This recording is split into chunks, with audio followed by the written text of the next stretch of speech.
toujours été naturellement un défenseur du Congo. Mais quand je vois cette interview de Félix Tshisekedi, le président de la République démocratique du Congo, je suis d'autant plus convaincu que cet homme-là est l'homme de la situation. Alors pourquoi je vous dis ça? Et on va voir les images ensemble. Mais Félix Tshisekedi rappelle quelques vérités concernant le comportement des Occidentaux en Afrique et le comportement des Russes et des Chinois qui est diamétralement opposé. Pour moi, le plus important, c'est de réajuster le point de vue, la manière d'aborder la coopération, les partenariats, ne plus nous considérer comme des sous-hommes, mais nous regarder comme de vrais partenaires. Comment comprenez-vous que, apparemment, la Chine ou la Russie, qui ne sont pas des régimes démocratiques, eux, arrivent à progresser en Afrique? Mais parce qu'ils ne viennent pas avec cette approche-là, ils ne viennent pas avec cette arrogance, cette façon de donner des leçons. Et voilà, il a tout dit. La France, les pays occidentaux arrivent au Congo comme s'ils étaient les dominants pour marcher sur la tête des Congolais. Et c'est pareil dans le reste de l'Afrique.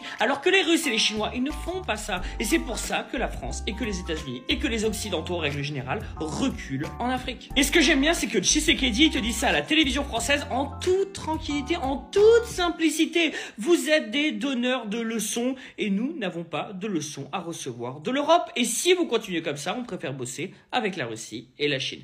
Bon courage à ceux qui vont survivre et surtout, vive l'Afrique souveraine.